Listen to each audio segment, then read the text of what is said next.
Hey garden friends, it is that time of year where the tulips are blooming. So I wanted to take you around some of the flower beds and show you what we have.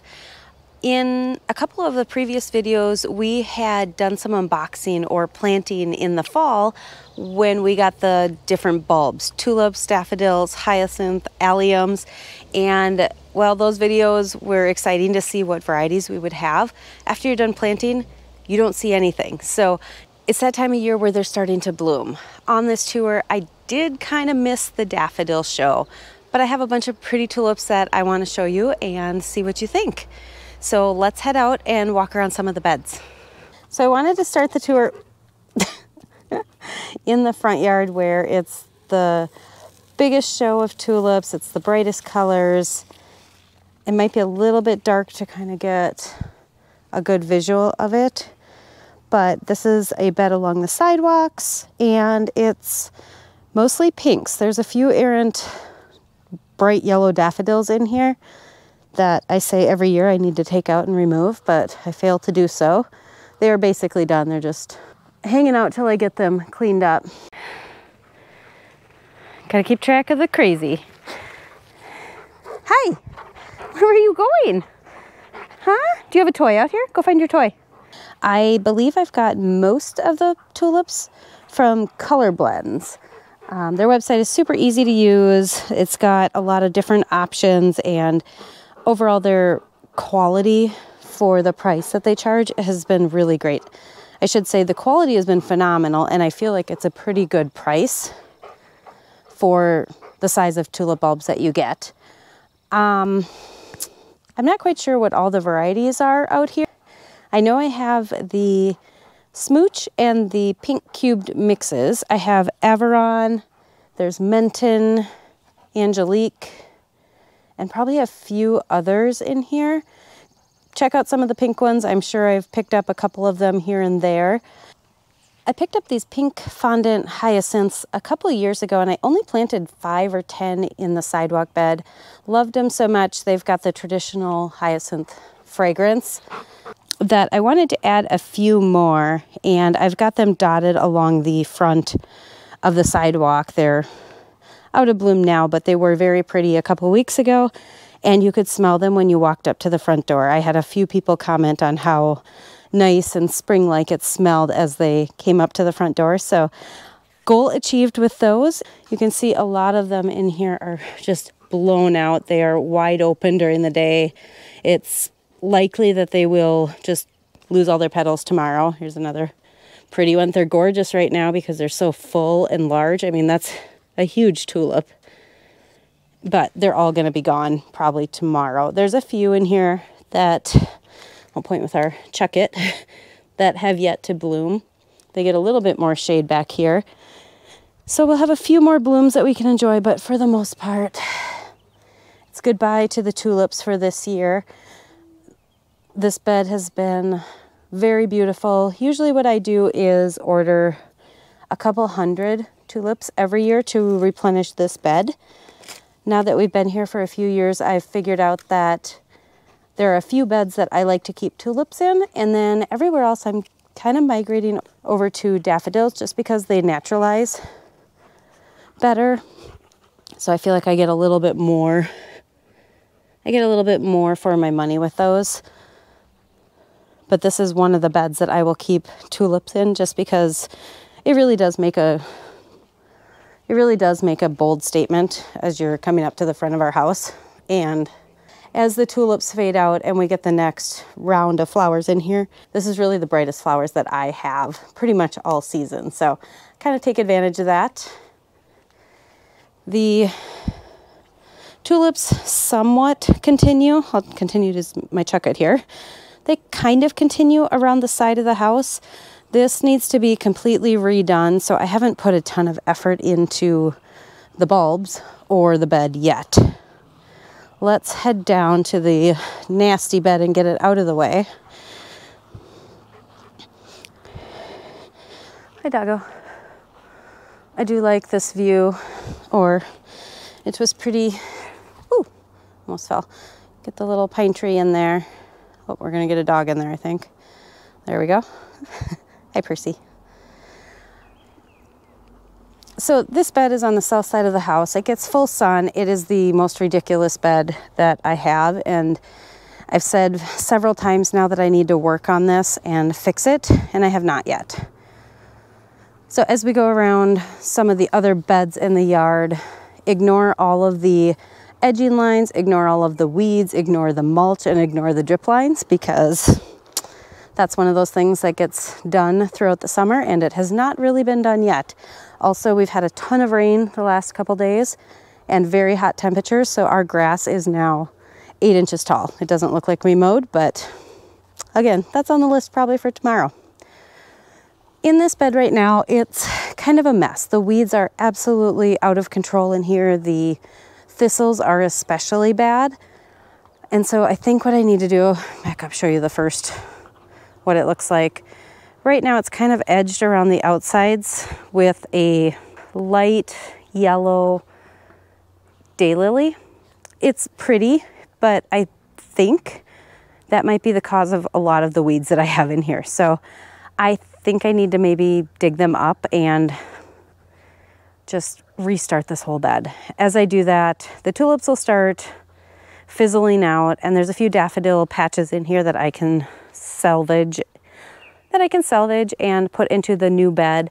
I have irises and hydrangea up there. There's the tree. There are some lilies in the back. There's a peony up at the top. So there's some things in here that I do like, but just in general, the bed is not great. There is no height in it. Oh. There's no height in this bed, and the house just goes up and up and up. So I feel like the lines are off. It needs to be a little bigger. It doesn't appear to be on a hill, but you know, it's a pretty big hill. That's a better angle, I guess. It needs stairs. It needs to be made a little bit bigger. Someday it'll happen. It does bump down with some retaining walls, and this bed looks a little better in the spring. It's a little bit more established. There's a little bit more going on in here. It starts in the front with sedum, then there's some dianthus. I put a bunch of daffodils in here that were kind of just leftovers from other areas of the yard. They're past prime in here, but there's some really pretty ones in here. I think I have some white lion, Delnashaw, pink charm. What else do we have in there? I'm not quite sure what the other varieties are, but they are really pretty. They're all fizzled out now. They need to be cleaned up a little bit. There's a little bit of Virginia in here, and then mini mauvet hydrangeas. There's a rose in here from my grandma that somehow keeps coming back every year. I'm not quite sure how, because it looks dead every year. There's a tiger eye sumac that has kind of a neat form, and I like it here. It's got the most beautiful fall foliage. However, it sends up runners like none other, so I'm trying to keep it about this shape and size. And every fall, I need to go through and make sure it doesn't send too many runners out to take over this bed. Then in the back, there's foxglove. I think I have camelot maybe, and pink Dalmatian. There's a couple David Austin roses that will climb up this arbor once I get that attached to the house. And there's another rose back there. Then the bottom section here is really growing quite fast. It has daylilies in the front, and then behind the daylilies are, is it blue marvel or blue something salvia? I don't remember. Midnight blue, blue midnight, something. It's kind of pretty. It's got the yellow and then the deep blue. However, I have 3 daylilies that are the wrong kind. So they bloom at different times. They're a different color. They need to be moved. We're going to swing around to this bed that doesn't look like too much yet. But as you can see, we are under the deck. This is the bottom layer of another set of retaining walls. And this bed got bumped out or expanded last year when we put a hydrant in. So I think we added, I don't know, 6 to 10 feet all around it. So there's nothing in the front. Last year I planted a couple petunias out front, and that looked nice. A lot of opportunity in this bed. The bottom section down here gets full sun all day. Obviously under the deck is more shade. And then there are some parts that are full shade. So I run the gamut here of plant sunlight needs, which is kind of nice, but also a little bit to consider and plan for. I have Walker's Low Nepeta out here. There's peonies, irises, a smattering of random tulips, a smattering of random daffodils. I have the, is it the Bella Estrella daffodils out here? The Akebono tulips, which I absolutely love. If you are looking for a showstopper of a tulip, I highly recommend these. They're kind of a creamy yellow, a little bit brighter than creamy yellow. But then they have this edging with gold. I'm not going to describe it very well, but they are absolutely stunning and they're huge. It kind of looks like a rose. They're all closed up for the night, and these are about done. I'm guessing they'll drop their petals tomorrow. But these are absolutely stunning, and I am not a red or a yellow flower fan, but these are by far my favorite tulips that I've ever planted. I have a, what is that? Is that a spirea? Is it a candy something? Candy Crush? Candy, I can't remember the name. Last year I picked up, I think 9 hydrangeas. These are the Endless Summer. You can't even see it. There's one there. There's a little trio of them. 1, 2, and 3. They're Endless Summer. I think they're called the Summer Crush variety. So they'll be dark pink. And they don't get huge, but they will kind of be a mid-layer in this flower bed. Then as we move around, I've got some lilies. There's hostas. There's more daffodils in the back. Those probably need to get moved. They did not thrive. I think they got too much shade under there. There's a lot of astilbe back there, a variety of different hostas. I have lamium up here, which this should be the tour of flowers that I didn't think I would like, but I really do. So again, I planted a drift of these Akebono tulips. They are absolutely magical. Love them so much. But down here, this is a lamium, and it's kind of in this area. Once the tulips die back, then this will put on its show, and the silver leaves, really pretty. This is the first year that it's bloomed, and it's starting to really cover quite a bit of ground here, which is fantastic. I'm not a huge ground cover fan, or so I thought, but this is making me rethink that opinion. I want to point out under the deck here, I also have hellebores that have bloomed for the first time. They're about at the end. They're kind of towards the end. They've been blooming for several weeks. Absolutely stoked about this. I'm so excited for these. It's the first time that I've had hellebores actually bloom. I believe I have 5 of them down here. So this is a spot that they like. They are putting on growth. And my guess is they'll kind of take up this area here. The second layer in here was my hosta holding bed when we first moved in. I've slowly been taking some of them out because they're getting large. But I have astilbe mixed in here. There's pulmonaria back here that's blooming. Looks very nice. I got heuchera. There's heuchera in the front. And I think the daffodils in this bed, I spaced them out quite a bit because I want them to naturalize. We have Delnisha. Look at that. It's a creamy white daffodil, and the center is just a gorgeous apricot. Again, these are on about their last day. I should cut them all. I should pick them all and bring them in tomorrow just to enjoy them. But they are beautiful. This flower bed leads right up into the top flower bed next to the garage. If you've seen some of our other videos, I have Annabelle and Incredible hydrangeas planted back here. A few of them were from my grandmother's house, from my grandparents' house. Oh, look at this. I have asparagus growing here. Don't tell my dad. He would have came and picked that. But the hydrangeas are doing fantastic. They provide about a 6 foot tall, maybe 5 foot tall hedge against the garage later in the summer. In front of them, behind the dog, is it's a Japanese anemone called Fall in Love Sweetly. Beautiful pink petals. It's very slowly spreading. So it should form a nice hedge below all of the hydrangeas. Over here I have phlox. I think there's storm cloud phlox and a bunch of different hostas. There's lilies in here, irises. It looks like I might have either sweet petite salvia seeding itself all over in here, or what's the other one that we planted a couple of years ago? I might need to spread that out because it looks like I got free plants there. Hi, puppy. Hello there. Tucked in here, I have my winter sowing project, which I did 2 whole milk jugs. One of them worked great. I did lupin. These need to get planted out.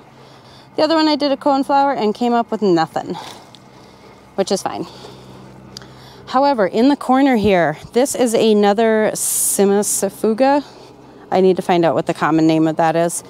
This one's been in place a couple more years, so it's bushed out a little bit. I expected to get about another foot in diameter. But this is the one where when you walk into the garage, it just about knocks you over with how amazing it smells.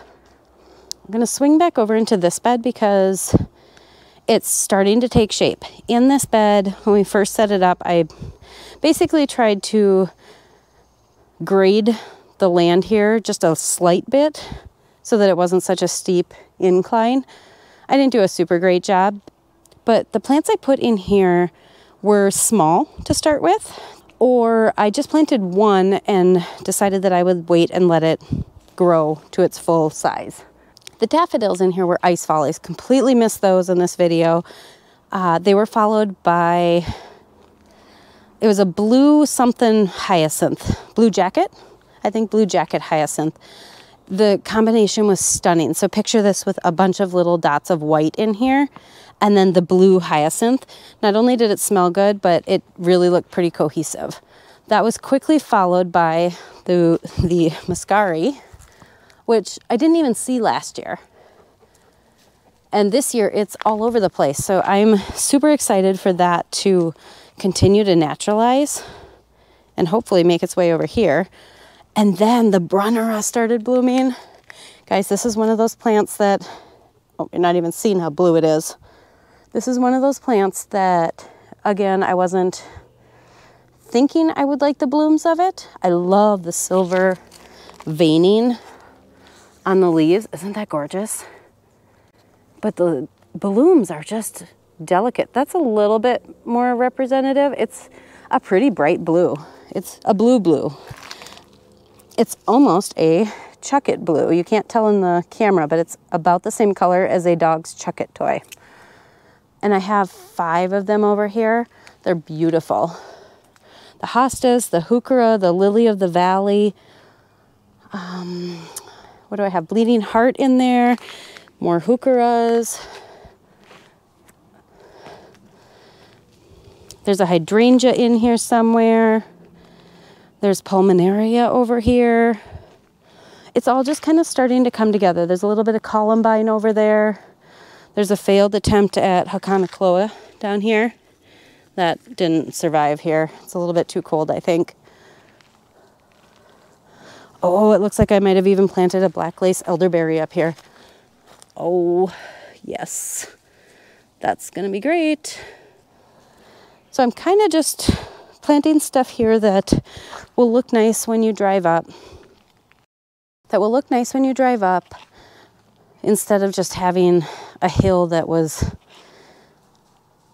all dirt, I guess. Some of the plants in the back will get a little bit taller. They're not gonna shroud out the sugar shack in the back, but they might cover some of the shrubs, the weed shrubs that are behind them. So very excited about this bed. Come on, pup, where's your ball? There it is. So then just down there, my plan along the woods here, so you can see we've got quite a bit of woods that goes around. In an ideal world, we would have flower beds that kind of go all around the woods. Maybe add in some specimen trees. We've got fruit a little bit further down the way. A lot of the flowers here are great for cutting, so we can use them in the bouquets. Basically just providing a prettier layer in front of the woods. The woods is gorgeous. but adding a little bit more in front of it is my vision here. Again, the lines need to be edged, needs to be worked on. That's fine, that'll happen. A couple fun things in here. There's a viburnum, a Miss Kim lilac, there's heuchera, a stilby. This is an Ito peony. I don't remember the name. Is it a Coral Louise or something like that? Once it blooms, I can perhaps identify it. More peonies here. I believe these are Sarah Bernhardt, but again, I will wait till they bloom to identify them and then mark them this time. More heuchera, followed by some, oh, they're blooming, bleeding heart in the back. I had purchased 3 of these and accidentally covered one of them with cardboard in an attempt to squash the weeds. So hopefully that third one will recuperate. In the back here, kind of funny, not probably funny for everybody else, but this was a plant I got from my grandma, and I labeled it as Grandma's bleeding, well no, it doesn't say Grandma's bleeding heart, that's a little morbid, but bleeding heart from Grandma's. I think we got mixed up when we put it in the bag to come over to my house, because clearly this is not a bleeding heart and is a peony. So very excited. Peonies are one of my favorites. In front here I have 3 teeny tiny little storm cloud Amsonias. Love this flower too. Look at the tiny little starbursts of blue. I overestimated the spacing of these and ordered, I think, 3 more. So I'm gonna plant them in between, so this will look a little more exciting. They should bush out and get a little bit bulkier as the years continue to go on. More Sarah Bernhardt peonies, a bunch of random irises, a lot of hostas in here. I think there's another viburnum back there that I planted a teeny tiny little 6-inch twig. I have 3 tiny little blueberries here that need to be moved. The plan is this year we're going to run drip over to this bed. I think that will help the fruit that we have going on here, but I don't know that they get enough sun. If we look straight up, those trees came out a lot further than I was anticipating, so I think the blueberries just need to find a new home. Strawberries in the front, raspberries in the back. They're in the process of getting trimmed or pruned out. I have can't even see it, a lilac back here that is now 5.5 feet tall. This I got from the Arbor Day Foundation for donating one year and planted it as literally a 6-inch tall twig, and it finally is large enough to put on blooms. So super excited to see what that is finally. I have a random assortment of peonies in here. Margaret Truman, Duchess de Nemours, Bunker Hill, and maybe another Sarah Bernhardt back here. Bunch of daffodils back here. These were part of the top 40 mix. There's some Monarda in the corner. I have indigo back here and a couple ferns in the back. I think that's everything out here. A lot of weeds going on out here, but it's kind of a fun little retreat in the backyard. In the front yard is the memory garden that we put in several years ago, and it is beautiful. It looks so nice in the spring. Things are starting to fill out. Everything is starting to come back with its new green growth. The daffodils that I had in here, I doubt I even got a picture of them, were the Casada, which is a split corona, I believe. It's a beautiful creamy white on the outside, and then the inner trumpet is reflexed, which means it's basically laying on top of the outer petal. It doesn't really look like a daffodil at all, and it is absolutely stunning. It's a showstopper for sure. The tulips that I have in here are the Pillow Talk blend, which have the yellow doubles. There's pink doubles too. And then a taller pink one. I don't know if that's part of the Pillow Talk blend. I kind of think it's not, because I planted it behind all of the other ones. So that might be best pink. And I do have in here, I'm not seeing them yet, but I did plant Angelique tulips in here, which are a double pink as well. They kind of would look like that one. So right now it's just daffodils blooming. There are a few alliums in here that will have these beautiful big purple pom-poms. But what I'm just excited about is everything looks so fresh in here, other than the hydrangeas that didn't get cut back. That's for another day. I'm just so excited that so much of this is coming back. Look at the size of this one phlox plant. It's just an opening, I think it's an opening act phlox. Are those the shorter ones? In the back, the darker foliage are Midnight Masquerade penstemon. Love that plant. It's growing great. Yes, it should be probably a foot wider, but if I can get drip ran out to this bed, maybe some fertilizer once in a while, then things are really going to take off. You can see a couple peonies in the back that are ready to send out some blooms this year. Very excited about that. Is that a 9-bark? I honestly don't know my shrubs very well. I have a few sedum plants in here that I am trying to propagate and add a little bit more than just the 5 that are here. There are Russian sage. Yep, there's some Russian sage in here. There's a blue spruce in here, and there is that just sage? I think sage. In the back, let's see if I can focus. In the back is a few plants of yarrow. Those are coming out, and I have ordered some small hydrangeas to put in there. And then in the back, behind the willow tree, are three more hydrangeas that are almost full height now. I think they're supposed to get about 4 feet tall, and so they're almost there. And this morning, which was really exciting, the willow tree was actually providing a little shade. This is the first year that it is, I mean, it's really grown. I know they grow fast, and it was probably 10 feet tall when we planted it, but it has doubled in height in just 3 years. So eventually I will be able to put some shade plants in here, maybe some Brunnera, which I think would be really pretty. Well, that wraps up the tour. Thank you so much for watching. I hope you had a wonderful spring and are starting to see some of the flowers pop out of the ground in your garden. Stay tuned later in the summer. We'll do a little bit of a walkthrough as some of the other flowers come along. Thanks for watching. Bye.